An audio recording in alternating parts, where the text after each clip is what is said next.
मेरा नाम आरुषि है। ये कहानी मेरी बेटी अदिति और उसकी जिंदगी पर है। मैं बिजनौर के एक छोटे से कस्बे की रहने वाली हूँ। जब मैं विधवा हुई तो मेरे माँ बाप ने मेरी दूसरी शादी कर दी। एक ऐसे व्यक्ति से कर दी जिसका पहले से ही एक बेटा था और मेरे पास भी एक बेटी थी। अब मेरा बेटा और बेटी एक ही कमरे में सोते थे, मगर सुबह उठते ही मेरी बेटी बेड की चादर दिन प्रतिदिन चेंज कर दी थी। फिर मुझसे चुप चुप कर पुरानी चादर धोती और खुद नहाने चली जाती। कई बार तो मेरी बेटी बेहोश भी हो जाया करती थी। वो दिन ब दिन बहुत कमजोर होती जा रही थी। एक दिन सुबह उठकर मैं जल्दी से बेटी के कमरे में चली गई, मगर आगे का महल देखकर मैं शर्म से पानी पानी हो गई।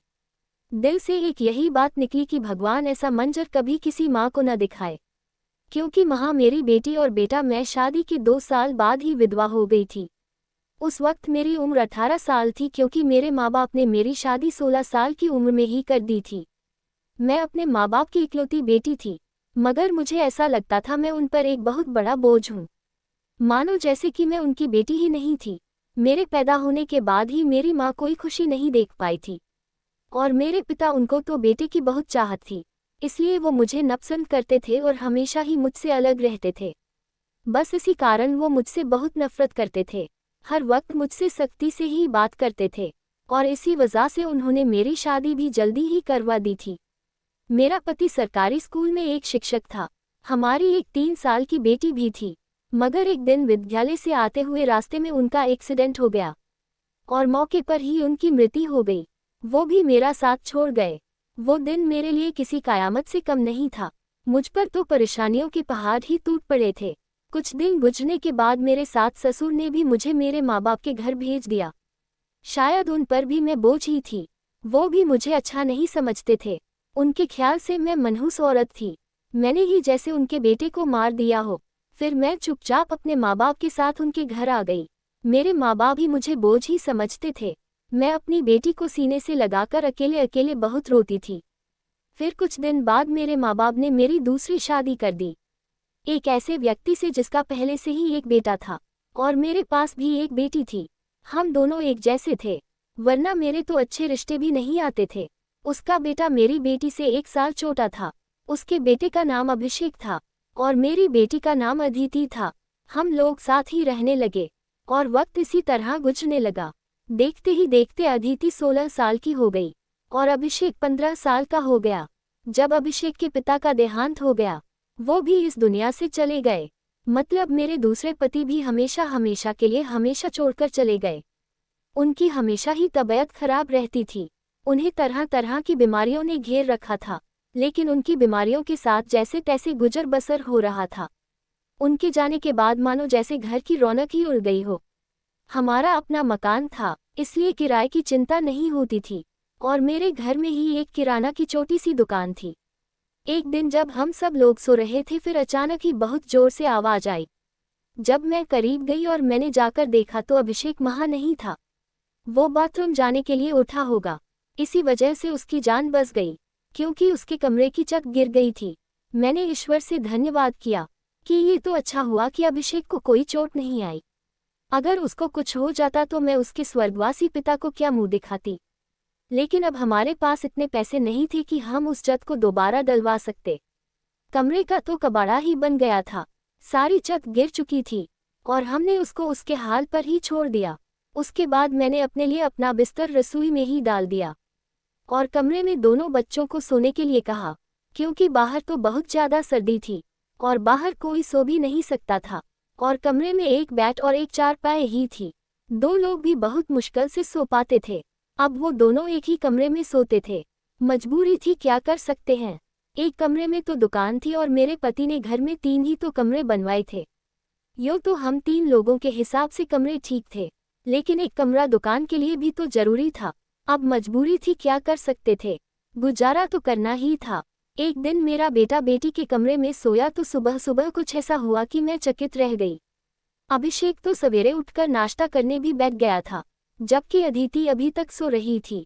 वो तो इतनी देर तक नहीं सोती थी, लेकिन आज वो इतनी देर तक क्यों सो रही थी। उसकी आदत थी कि वो सुबह जल्दी उठ जाया करती थी। मैंने उसको आवाज भी दी तो वो उठ नहीं रही थी। थोड़ी देर के बाद मैंने उसके कमरे में जाकर उसको देखा तो पता चला कि वो बेहोश हो चुकी थी। मैं बुरी तरह से घबरा गई थी कि उसको क्या हो गया। मैंने फौरन ही अभिषेक को बोला कि पास के ही डॉक्टर को घर बुला लाओ। डॉक्टर घर पर आया तो डॉक्टर ने कहा कि ये बेहोश हो गई है। लड़की काफ़ी कमज़ोर है, खून की भी कमी है। कोई भारी काम इससे मत करवाना, बस आराम ही करवाना, फल अच्छा खाना वगैरह खिलाए, ठीक हो जाएगी। जब अदिति को होश आया तो मैं उसके पास गई और मैंने उससे पूछा कि तुम्हें क्या हो गया था, तो वो कहने लगी कि बस ऐसे ही बैठे बैठे मुझे चक्कर आने लगे थे और मैं बेहोश हो गई थी। मैंने अपनी बेटी को कहा कि तुम आराम करो, मैं तुम्हारे लिए नाश्ता बनाकर लाती हूँ। जब मैं नाश्ता लेकर आए और मैंने आकर देखा वो अपने कमरे में नहीं थी और कमरे के बिस्तर पर चादर भी नहीं थी। मैंने बाहर जाकर उसको देखा तो वो उसी चादर को बैठकर धो रही थी। मैंने उससे पूछा तुम ये चादर क्यों धो रही हो, तुम्हारी तो तबीयत ठीक नहीं है, डॉक्टर ने तुम्हें आराम करने के लिए कहा है। मैं उस पर बहुत चिल्लाए और कहा कि यहाँ से उठो, अपने कमरे में जाओ और नाश्ता करो, कुछ खाओ पियो तभी तो ठीक हो जाओगी। उसने कहा नहीं नहीं, मुझे ये चादर जरूर धोनी है।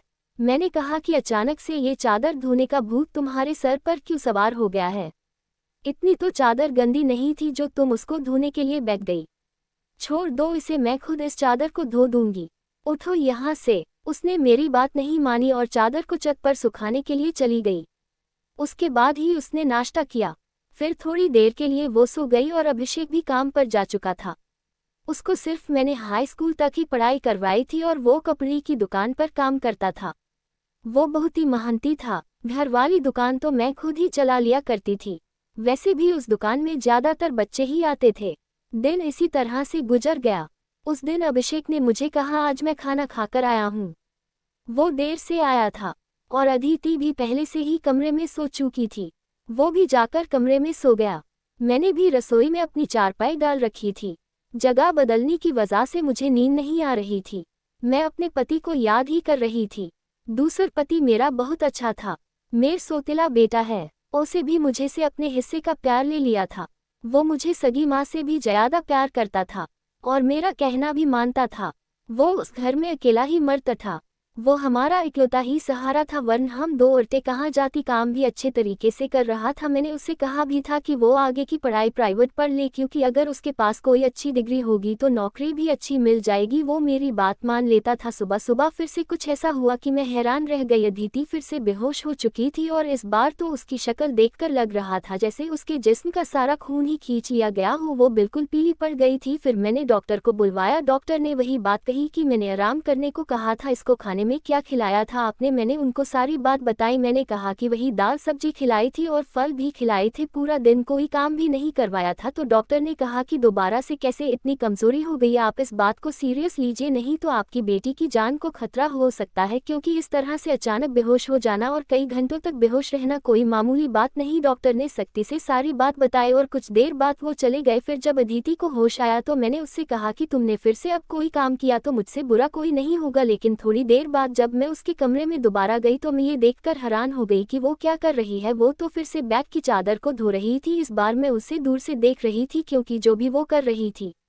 वो सब कुछ मामूली नहीं था। वो बेहोशी से उठकर चादर को धोना, ये सब क्या हो रहा था, वो ये सब क्यों कर रही थी। जब से मेरे बेटे ने उसके कमरे में सोना शुरू किया था तभी से वो ऐसा कर रही थी और बेहोश भी तभी से हो रही थी। अभिषेक उसके लिए था तो सौतेला भाई, लेकिन बचपन से दोनों एक साथ ही पले बड़े हैं। उन दोनों में तो सगे भाई बहनों जैसी महबत थी। फिर ऐसा क्या हो रहा था, मेरी बेटे की तबीयत दिन ब दिन क्यों खराब होती जा रही थी। मैं रोती और सोचती रहती कि ये सब कुछ क्या हो रहा है। एक औरत कमजोर तब होती है जब वो बच्चे पैदा करती है तो उसके अंदर बिल्कुल भी ताकत नहीं रहती, लेकिन जवान लड़कियां यूं बेहोश होने लगी, ये तो कोई नॉर्मल बात नहीं थी। दूसरे ही दिन उसने चादर धोकर छत पर सूखा। वो आसपास भी उसे ही देख रही थी कि जैसे मैंने उसे देखा तो नहीं है। मैं रसोई की खिड़की से ये सब कुछ देख रही थी। मैंने भी उसको ऐसा एहसास नहीं होने दिया जैसे मैं उसको देख रही हूँ। लेकिन मेरी बेटी क्या कर रही थी, वो फिर से बिस्तर पर आकर लेट गई और उसने अपने ऊपर वाली चादर को ओढ़ लिया ताकि मुझे कुछ पता ना चले नीचे वाली चादर है या नहीं, ये मुझे नहीं पता था। मैंने उसको नाश्ता करवाया और दवाई दी। दुकान अच्छी नहीं चल रही थी। हमारी दुकान पर कोई बड़ा ग्राहक नहीं आता था, सिर्फ बच्चे ही गोलियां और टॉफियां लेने आते थे जो 5-10 रुपए देकर चले जाते। इसी तरह से तो काम नहीं चलने वाला था। मैं बहुत परेशान थी, लेकिन ये बात मैंने अपने बच्चों को कभी नहीं बताई। अभिषेक को भी कुछ नहीं बताया क्योंकि वो पहले से ही नौकरी कर रहा था। अब अगर ऐसे में ये बात बता देती तो वो और भी ज्यादा परेशान हो जाता, लेकिन मैं खुद बहुत परेशान हो गई थी। ऊपर से डॉक्टर ने कहा था बेटी को अच्छी चीजें खिलाओ, लेकिन घर में तो दाल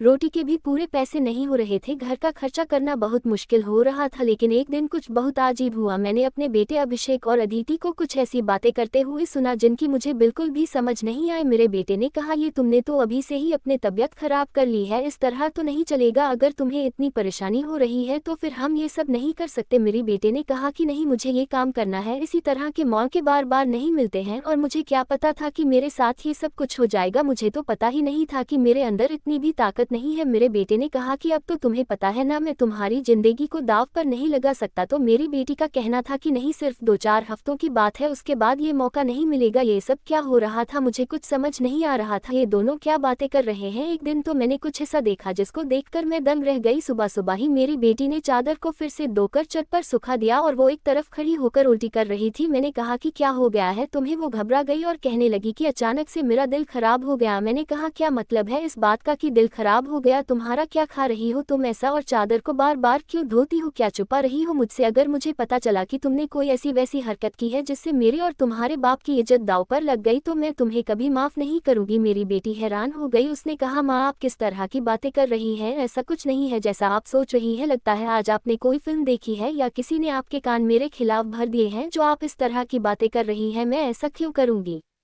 और अगर मैंने इस चादर को धो दिया है तो क्या हो गया? चादर गंदी हो गई थी, बस इसलिए धो दिया। आपको तो पता है कि कई दिन से मेरी तबीयत खराब है, तो दवाई खाने की वजह से मेरे पेट में भी खराबी हो रही है। अगर मुझे उल्टी आ गई तो इसका और कोई मतलब नहीं है। मेरी बेटी मुझसे इस तरह से बात कर रही थी। मैंने उसके मुंह पर थप्पड़ दे मारा और वो जमीन पर गिर गई। तभी अचानक अभिषेक भी आ गया। उसने कहा कि माँ आप ये क्या कर रही है? आप तो मैंने उससे कहा, हाँ मैंने इसको मारा है, इस पर हाथ उठाया है। ऐसा तो मुझे बहुत पहले ही करना चाहिए था, लेकिन अभी मैं पूरी तरह से बात की तह तक नहीं पहुंची हूं। जिस दिन मुझे पता चल गया तुम दोनों के बारे में, उस दिन देखना अब मुझे खुद पता नहीं था कि मुझे क्या हो गया था। मेरे दिल में जो बात आ रही थी मैं वही बोलती जा रही थी, जो कि मुझे इस तरह नहीं करना चाहिए था। रात को अचानक मेरी आंख खुली और मैंने देखा कि मेरे बच्चों के कमरे की लाइट जल रही थी। उस वक्त वो क्या कर रहे थे? उनको तो इस समय सो जाना चाहिए था और मुझसे तो शाम को कह रहे थे कि आज हम जल्दी सो जाएंगे। मैं जब कमरे के करीब गई तो वो न सिर्फ जाग रहे थे बल्कि बातें भी कर रहे थे। किसी बात पर बहुत ज्यादा खुश हो रहे थे। मेरा बेटा कह रहा था कि तुम बहुत खुशकिस्मत हो, तो बेटी कहने लगी कि हाँ खुशकिस्मत तो मैं हूँ, लेकिन अभी कल फिर से जब मेरी तबीयत खराब होगी तो माँ मुझे देखकर बहुत परेशान हो जाएंगी। कब तक ऐसा झूठ बोलेंगे? बेटा बोला, बस कुछ दिन और कर लेते हैं फिर सब कुछ ठीक हो जाएगा। मैं उनकी बातें सुनकर हैरान रह गई। आज मुझसे रहा नहीं गया। मैंने कमरे के दरवाजे को खोलने की कोशिश की तो मैं हैरान रह गई। उन्होंने दरवाजे को अंदर से बंद क्यों किया था? क्या वजह थी दरवाजा अंदर से बंद करने की? वैसे भी अब मौसम बदल रहा था। उनको दरवाजा खोलकर मैंने दरवाजे पर बार बार दस्तक देना शुरू कर दिया, लेकिन इस तरह से दस्तक देने के बावजूद भी उन लोगों ने दरवाजा खोलने में आधा घंटा लगा दिया। और उसके बाद जब मैंने कमरे में देखा तो उनके अलावा कमरे में कोई भी नहीं था और वो दोनों ऐसी शक्ल बनाकर बैठे थे जैसे नींद से जागे हूँ। मैंने कहा, इतनी देर में दरवाजा क्यों खोला है? तो कहने लगे, हम सो रहे थे। मैंने कहा कि झूठ नहीं बोला करो, तुम लोग जाग रहे थे और बातें कर रहे थे। उन्होंने कहा कि हम क्यों इस समय जागेंगे और क्यों बातें करेंगे? हमारा कौन सा कल पेपर है जो हम तैयारी करेंगे और जागेंगे? हम लोग तो सो रहे थे। मुझे उन दोनों की हरकतें समझ नहीं आ रही थी। मेरे पास बोलने के लिए कोई शब्द नहीं थे। मुझे उनकी बातें समझ नहीं आ रही थी क्योंकि वो दोनों तो ऐसे ही बैठे थे जैसे नींद से अभी अभी जागे हो। उसके बाद मैंने उनको कुछ नहीं कहा और वहां से चली गई, लेकिन मैं सोचती थी कि कोई ना कोई गड़बड़ तो जरूर है। मैं ये देखकर हैरान रह गई। एक दिन मेरी बेटी के बाजू में नील के निशान भी थे। ये तो जख्म के निशान थे। मुझे समझ नहीं आ रही थी कि उसे क्या लगा था। मैंने उसे पूछा तो उसने कहा कि छुरी लगी है, लेकिन छुरी तो उंगली पर लगती है, बाजू पर नहीं। मेरी बेटी कोई ना कोई बात ऐसी है जो मुझसे छुपा रही थी। कभी बेहोश हो जाती थी, कभी उसके शरीर पर अजीब अजीब तरीके के निशान होते थे और कभी उठकर अपने बेड की चादर धोने लग जाती थी और मुझे कमरे में जाने नहीं देती थी। मेरा दिमाग जिस तरफ जा रहा था मैं वैसे ही सोचना नहीं चाहती थी। मेरी गलती थी। मैंने आग और पानी को क्यों एक साथ रखा? मुझे ऐसा नहीं करना चाहिए था। मैंने सोच लिया कि मुझे अब क्या करना है। जवान लड़का और लड़की को मुझे एक साथ एक ही कमरे में नहीं सोने देना चाहिए था। गलती तो मेरी ही थी। मुझे इन सब बातों का ध्यान रखना चाहिए था। अभिषेक था तो अदिति का सोतेला ही भाई। नियत बदलते देर नहीं नहीं लगती। जवानी की इस उम्र में बच्चे बुरी संगतों में पड़ ही जाते हैं। सगा भाई तो सगा होता है और सोतेला भाई सोतेला, तो फिर मैं कैसे सोतेले भाई बहन को एक साथ एक ही कमरे में सुला रही थी। ये मेरी ही गलती थी। जब हम ही बच्चों पर ध्यान नहीं देंगे परेशानियां तो पैदा ही होंगी। अच्छी बुरी बातों का ध्यान तो हमें ही रखना होता है। बच्चे तो नादान होते हैं और नादानी में ही बहुत सारे गलतियां कर बैठते हैं। जैसे जैसे विचार मेरे दिमाग में आ रहे थे, अगर ये सारे विचार सही हो गए तो फिर सारा का सारा कसूर मेरा ही होगा। मैंने अपने बेटे और बेटी पर नजर रखी थी। एक दिन मेरा बेटा बेटी को कोई चीज लाकर दे रहा था। मैं चुपकर उनकी बातें सुनने लगी। उसने कहा कि ये तुम्हारी दवाई है, इस परेशानी के लिए ये दवाई ले लो तो सब कुछ ठीक हो जाएगा।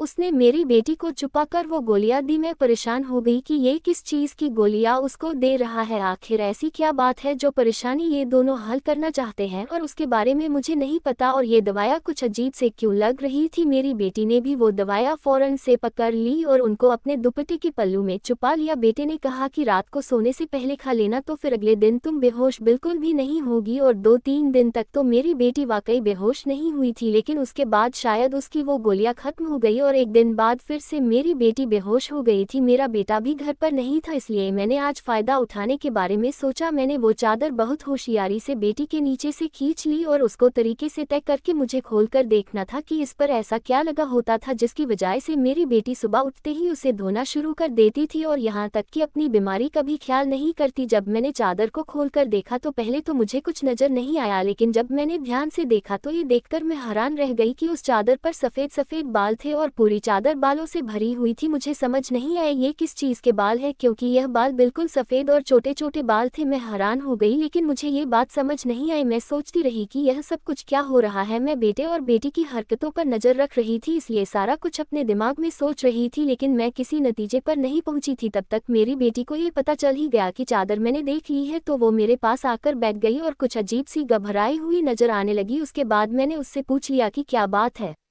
क्यों परेशान लग रही हो। तो उसने कहा कि माँ वो चादर कहाँ है। तो मैंने उससे कहा कि वो तो मैंने धोकर डाल दी है। ये कहकर वो मेरे पास से जाने लगी, तो मैंने उसका हाथ पकड़कर उसे रोक लिया और मैंने कहा कि मैं सब कुछ देख चुकी हूँ। उस चादर पर जो भी लगा हुआ था मुझे बता दो, ये सब कुछ क्या है। तुम मुझसे इतने दिनों से क्या छुपा रही हो। मैं बहुत परेशान हो गई हूँ, मेरे दिमाग में बहुत बुरे बुरे विचार आ रहे हैं। वो मेरे पास बैठ गई और फिर मेरी बेटी ने मुझे ऐसी बात बताई कि मेरे कदमों तले से जमीन निकल गई। मेरी बेटी ने मुझे बताया कि माँ जैसा आप समझ रही हैं वैसा बिल्कुल भी नहीं है। दरअसल हमने देख लिया था कि इस घर के हालात अच्छे नहीं चल रहे, घर की दुकान भी नहीं चल रही थी और भैया भी कुछ खास पैसे नहीं कमा रहे थे, लेकिन हमें ऐसा कोई काम नहीं मिल रहा था जो हम लोग कर पाते। फिर भैया के एक दोस्त ने उसको एक काम दिया। दरअसल उसने कुछ बहुत ही नस्ली किस्म के बिल्ली के बच्चे रखे हुए थे जो कि 3-4 की तादाद में थे, लेकिन उनको संभालना उसके बस से बाहर था, इसलिए उसने हमें उन बच्चों को संभालने का काम दिया और उस काम के बहुत सारे पैसे दिए। दरअसल भाया भी पूरा दिन वही होते थे, लेकिन रात में भाई को आराम भी करना होता था, इसलिए उन बिल्ली के बच्चों को कमरे में ले आते थे और मैं उनको संभाल लेती थी। उन्हीं के बाल सुबह चादर पर लगे हुए थे जिसको मैं सुबह को धो देती थी, क्योंकि हमें पता था कि आपको इस तरह की चीजें अच्छी नहीं लगती और हम आपको ये सब कुछ बताना भी नहीं चाहते थे। हम ये सब काम कर रहे हैं और मुझे बाद में पता चला कि मुझे बिल्ली के बच्चों से एलर्जी हो जाती है, जिसकी वजह से मैं सुबह को बेहोश हो जाती थी। भाया मुझे जो दवाइयाँ लाकर दी थी वो भी इसी चीज की थी ताकि मेरी एलर्जी कम हो जाए। माँ भाया का वो दोस्त बहुत अमीर है और वो इस काम के हमें बहुत ज्यादा पैसे भी दे रहा था। वो हमें एक दिन के 1000 रुपए दे रहा था और आज उन बच्चों का हमारे घर में आखिरी दिन था, क्योंकि अब वो उन्हें लेकर दूसरे शहर चला गया है और हमने इतने पैसे कमा लिए हैं कि हम उस कमरे की छत भी डलवा सकते हैं और घर का कुछ राशन भी ला सकते हैं। हमें पता है कि आपको पता है कि वो हमें कभी अकेला नहीं छोड़ना चाहता। उसने हमेशा, मुझे पता है, उसने कभी मुझे कोई गलत बात नहीं की और वो हमारा साथ भी देता है, हमारे लिए बहुत कुछ करता है। पूरा दिन वो काम करता था, रात को मैं उसकी मदद करती थी। वो कहता था कि वो रात में भी ये सब कुछ कर लेगा, दिन भर तो वो बेचारा मेहनत करता था, इसलिए मैंने उससे कहा कि रात को तुम आराम किया करो, बच्चों को मैं देख लूंगी, इसलिए मैं उसकी मदद कर रही थी। मुझे ये सुनकर बहुत ज्यादा अफसोस हुआ और मुझे खुद पर बहुत गुस्सा भी आ रहा था। मैंने अपने बच्चों के बारे में क्या क्या सोचा। मैं अपने बच्चों के बारे में जितना गलत सोच रही थी, मेरे बच्चे उससे भी कई गुना ज्यादा अच्छे हैं। इतनी गलत बातें मैंने उनके बारे में सोची जितनी मुझे सोचनी भी नहीं चाहिए थी। हमने ये बात अभिषेक को नहीं बताई, अदिति ने भी उसको कुछ नहीं बताया कि मुझे सारी बात का पता चल गया, क्योंकि अब ये काम वैसे भी खत्म हो गया था। हमारे हालात पहले से बेटर होने लगे, धीरे धीरे इतने बेटर हो गए कि हमारे घर में कोई तंगी नहीं रही। मेरे साथ जिंदगी ने बहुत बुरा किया था, लेकिन अच्छा ये किया कि मुझे बहुत ज्यादा नेक और अच्छे बच्चे दिए, चाहे वो मेरे अपने थे चाहे वो मेरे अपने थे या पराई। ईश्वर की कृपा से मेरे दोनों बच्चे बहुत ही मेहनती हैं और इस बात को समझते हैं कि अभी उनकी मेहनत के दिन है। हाथ पर हाथ रखकर नहीं बैठ सकते, क्योंकि उनके सर पर पिता का साया नहीं था और मैं भी कुछ खास कर नहीं सकती थी। इस बात का उनको एहसास था और ये एक बहुत बड़ी बात है। ईश्वर की कृपा है कि अब सब कुछ ठीक हो गया। ऊपर वाले का लाख लाख शुक्र हुआ। जैसा मैं सोच रही थी वैसा कुछ नहीं हुआ, लेकिन ऐसा हो भी सकता था। अगर ऐसा होता तो मैं कहाँ जाती। बस आखिर मैं इतना कहना चाहूंगी, जो ऊपर वाला चाहता है होता वही है। मेरे बच्चे बहुत समझदार हैं और उनके दिल में कोई ऐसी बात नहीं है, लेकिन फिर भी मैं ऐसी माँओं को नसीहत करूंगी बच्चों के साथ के इस मामले में थोड़ी एहतियात जरूर करें और वो गलती ना करें जो मैंने अपने बच्चों के साथ की है। मुझे दोनों को एक कमरे में नहीं रखना चाहिए था, क्योंकि जो ना हुआ और वो हो भी सकता था, और अगर वो हो जाता तो सब कुछ खत्म हो जाता। मेरे बच्चे तो समझदार थे शायद मेरे साथ, इसलिए ऐसा नहीं हुआ। अपने बच्चों का ध्यान रखें, उनकी जिंदगी पर भी ध्यान रखें और वो कब क्या कर रहे हैं इस बारे में पूरी जानकारी रखें, और बच्चों पर प्यार करने के साथ साथ थोड़ी सख्ती भी रखें, और वो क्या गलती कर रहे हैं क्या नहीं, इन सब बातों के बारे में उनसे जानकारी लेते रहे। और इस बात का ध्यान रखें जब बच्चे जवान हो जाए तो उनका बिस्तर अलग कर देना चाहिए। आपसे भी यही सब कहूंगी कि अपने बच्चों का ध्यान रखें। दोस्तों, उम्मीद करती हूँ आपको हमारी कहानी पसंद आई होगी। कहानी पसंद आई है तो वीडियो को लाइक करें, चैनल पर नए हैं तो चैनल को सब्सक्राइब करें और हाँ, नोटिफिकेशन बेल को जरूर दबाएं ताकि अगली अपडेट सबसे पहले आपको मिले।